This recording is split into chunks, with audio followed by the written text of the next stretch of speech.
Oui, dans cette vidéo, je vais vous révéler quel est le meilleur iPad cette année. Mais pour ça, je ne vais pas me baser sur une fiche technique comme le font la plupart des reviewers. Non, parce qu'une fiche technique, ça ne suffit pas pour choisir l'iPad qui correspond à vos usages.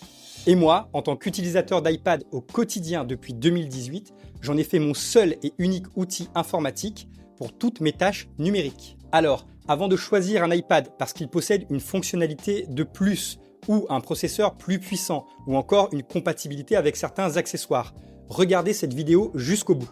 Je vais vous aider à choisir l'iPad qui correspond réellement à vos usages. Premier profil d'utilisateur, vous achetez votre premier iPad. Vous allez découvrir ce qu'est l'iPad. Avant les récents changements de tarifs d'Apple, je vous aurais conseillé sans hésiter l'iPad d'entrée de gamme, entre 350 et 390 €.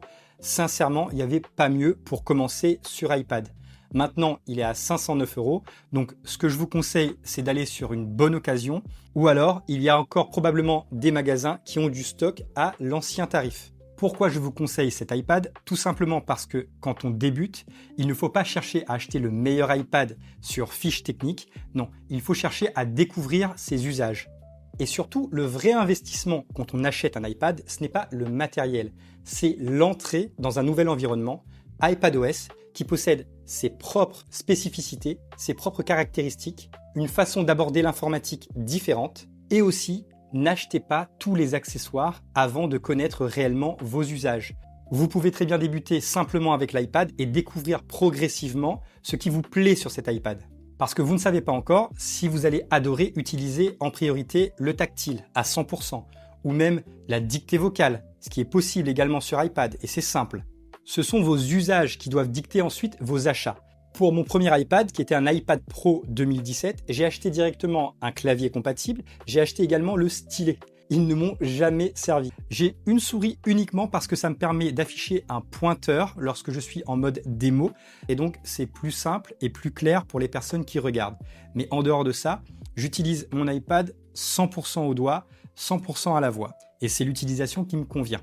Et en achetant cet iPad d'entrée de gamme, si vous vous trompez, si vous vous rendez compte qu'au bout d'un an, réellement, iPadOS, c'est pas fait pour vous, l'iPad, ce n'est pas fait pour vous, vous n'avez pas pris un gros risque. Les appareils Apple, ils se revendent très bien en occasion. Donc, c'est comme si vous aviez loué un iPad peut-être à 7 € par mois pendant un an et demi. Personnellement, je n'ai jamais vu quelqu'un regretter d'avoir commencé avec un iPad simple. Par contre, j'ai vu des gens regretter d'avoir acheté comme premier iPad un iPad Air ou un iPad Pro avec des accessoires supplémentaires. Donc, si vous devez acheter votre premier iPad, prenez un iPad d'entrée de gamme, découvrez tout le potentiel qu'iPadOS a à vous offrir, et une fois que vous avez découvert vos vrais usages sur iPad, là, le plus intéressant commence. Avec le temps, vous allez voir que certains de vos usages sont centraux. L'iPad n'est plus un appareil que vous découvrez, il commence à devenir un vrai outil informatique du quotidien et un outil de travail, et c'est exactement le prochain profil qu'on va découvrir. Profil numéro 2, l'iPad devient votre outil informatique principal. À partir de ce niveau de profil utilisateur, on n'achète plus un iPad pour l'essayer, on investit réellement dans un outil que l'on compte utiliser pendant plusieurs années. Vous voulez probablement aussi essayer Apple Intelligence, il vous faut un iPad avec une puce M. La puce M, ce n'est pas un choix de performance, mais c'est un choix de durabilité. Et en ayant un iPad avec cette puce, c'est certain, vous serez tranquille pendant plusieurs années. C'est pour ça que je vous oriente vers l'iPad Air. À ce stade, vous ne choisissez pas simplement une machine, mais vous choisissez réellement une philosophie de travail. L'iPad Air, il va faciliter ou accélérer des usages que vous aviez déjà avec votre iPad d'entrée de gamme. Si on choisit intentionnellement un iPad comme outil informatique principal du quotidien, c'est parce qu'on est fatigué de certaines frictions de l'informatique classique. Moi, j'ai été un vrai geek informatique pendant plus de 20 ans, mais aujourd'hui, tout ce que je souhaite faire, il m'est possible de le faire grâce à mon iPad. Je peux le faire simplement, intuitivement, et c'est ça qui me plaît. Maintenant, parlons du choix de stockage.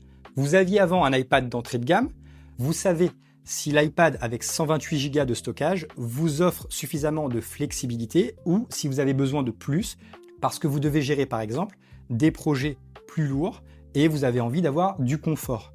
Moi, j'ai commencé par un iPad Pro avec 256 Go de stockage. Aujourd'hui, mon iPad actuel, il n'a que 128 Go de stockage. Pourquoi? Parce qu'en réalité, Je gère mes données d'une certaine façon et ça me convient très bien, donc j'ai fait des économies sur le stockage. Le choix de la taille de l'écran. L'iPad Air propose 2 tailles d'écran, 11 pouces ou 13 pouces. Je ne pense pas que ce soit une hérésie de choisir un iPad de 13 pouces si vous en avez besoin.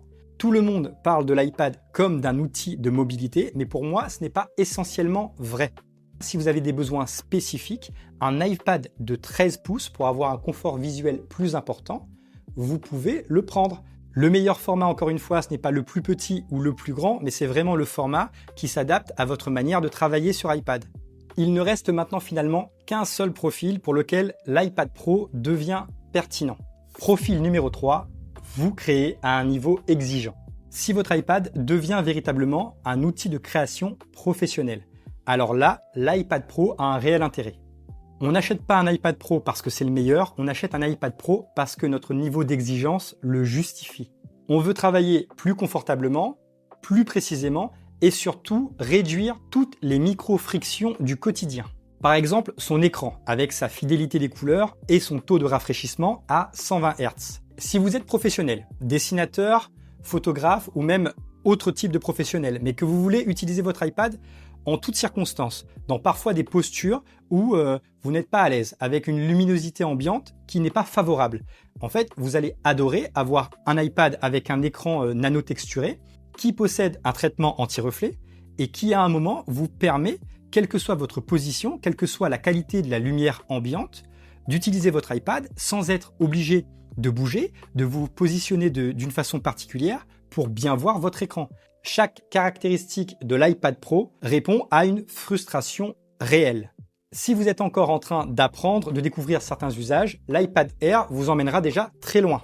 L'iPad Pro, il est pertinent uniquement si vous cherchez à gagner en précision et en confort dans des usages que vous maîtrisez déjà de manière professionnelle. Encore une fois, le choix de la taille de l'écran, 11 pouces ou 13 pouces, comme pour l'iPad Air, ça se justifie par des besoins particuliers. Si vous êtes dessinateur et que vous avez besoin d'une surface de travail plus grande, si vous avez un usage intense du multitâche avec plusieurs fenêtres ouvertes, ça se justifie. Encore une fois, je vous invite à regarder du côté de l'occasion, parce qu'un iPad Pro, ça coûte vraiment très cher. Donc le reconditionner ou l'occasion, un iPad Pro avec une puce M, et ça répondra réellement à vos besoins. L'iPad Pro, par rapport à l'iPad Air, n'est pas un iPad qui permet de faire beaucoup plus. C'est un iPad qui répond à des exigences professionnelles et qui permet de faire la même chose que l'iPad Air, mais avec davantage de confort, plus de précision et moins de friction. Il y a bien évidemment un iPad dont je n'ai pas encore parlé, c'est lui, l'iPad qui m'accompagne au quotidien, l'iPad mini. Alors je vais vous surprendre parce qu'on ne choisit pas un iPad mini parce qu'il est plus petit, non, on choisit un iPad mini parce qu'il va réduire certaines frictions que les autres iPads ne réduisent pas. Parce que tous les iPads sont transportables. Si on peut avoir un ordinateur portable dans son sac, n'importe quel iPad est transportable. Donc le vrai sujet, ce n'est pas le sujet de la mobilité. Le vrai intérêt de cet iPad pour moi, c'est la disponibilité immédiate. Je n'ai pas besoin de me préparer à travailler sur mon iPad. C'était le cas avec l'ancien modèle d'iPad que je possédais, mais là en réalité, cet iPad, il m'accompagne au quotidien. Lorsque j'ai une idée en tête, lorsque tout d'un coup j'ai un élan, une envie de travail, je le sors et il est disponible instantanément. C'est un iPad que je peux garder en main et quand je change de pièce, quand je vais dans mon jardin, il se fait oublier. Je l'ai toujours en main au cas où. Avec mon précédent iPad Pro, je sentais la différence. Même si j'allais travailler dans un café, je savais que je prenais mon iPad avec moi. Je m'installais à une table, en prenant un café, j'installais mon iPad, je me mettais en posture de travail, comme avec un ordinateur portable. Mais avec cet iPad mini, c'est vraiment différent.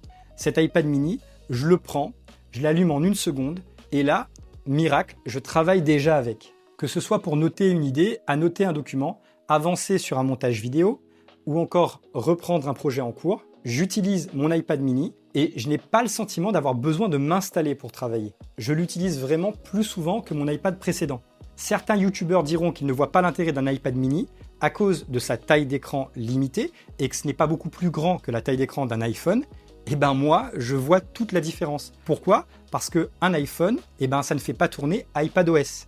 Et cet iPad mini, je le sors tout aussi facilement que je sortirais un iPhone de ma poche. Mais en plus, j'ai mon environnement de travail complet, disponible en moins de quelques secondes. Cet iPad aujourd'hui, il se justifie dans mon quotidien, pas parce que c'est le meilleur, mais parce que c'est l'iPad qui me permet d'être le plus efficace, de travailler le plus confortablement. Je peux le prendre facilement à une main. Il m'aide pour tourner mes vidéos. Essayez de garder en main un iPad de 11 pouces, vous allez voir que sur la durée, ça va commencer à vous fatiguer. Et puis non, je ne me sers pas de mon iPad mini comme liseuse ou pour regarder du contenu vidéo. C'est vraiment un outil de travail pour moi. Et donc, en utilisant le plus petit iPad, celui dont on dit qu'il est le moins pratique, sur cette chaîne, je vous montre tout ce qu'on peut faire avec un iPad. Ça veut dire que vous pouvez en faire tout autant avec votre iPad de 11 pouces, de 13 pouces, avec de meilleures performances. Mais, et je vais conclure là-dessus, il est possible que vos usages de l'iPad évoluent avec le temps. Il est possible que l'iPad qui vous convienne aujourd'hui ne vous convienne plus dans 5 ans. Choisissez l'iPad qui vous donnera naturellement envie de l'utiliser dès que vous en aurez besoin. Apple a conçu l'iPad avec une philosophie de l'informatique révolutionnaire pour réduire les frictions entre vous et ce que vous voulez réaliser. Donc le choix de votre iPad, il doit rester fidèle à cette philosophie d'usage. Le meilleur iPad, c'est celui qui enlève le plus de friction entre votre intention de travail et la réalisation de vos projets. Voilà, j'espère que cette vidéo vous aura aidé à y voir un peu plus clair. S'il y a une chose à retenir, c'est qu'il n'existe pas de meilleur iPad dans l'absolu. Il existe surtout un iPad qui correspond à vos usages, à votre façon de travailler et à ce que vous allez en faire au quotidien. Et les différentes façons d'utiliser l'iPad, c'est justement l'objectif de ma chaîne. Je ne parle pas uniquement d'iPad et de matériel, je m'intéresse surtout à la façon dont on peut utiliser l'iPad dans nos tâches numériques du quotidien pour s'organiser, pour travailler, pour gérer des projets et aussi pour rendre nos usages numériques plus simples. Donc si ça vous parle, n'hésitez pas à vous abonner et à regarder la vidéo qui suit en suggestion, elle devrait vous intéresser tout autant. C'était Tony et mon iPad et moi, on vous dit à bientôt. Ciao!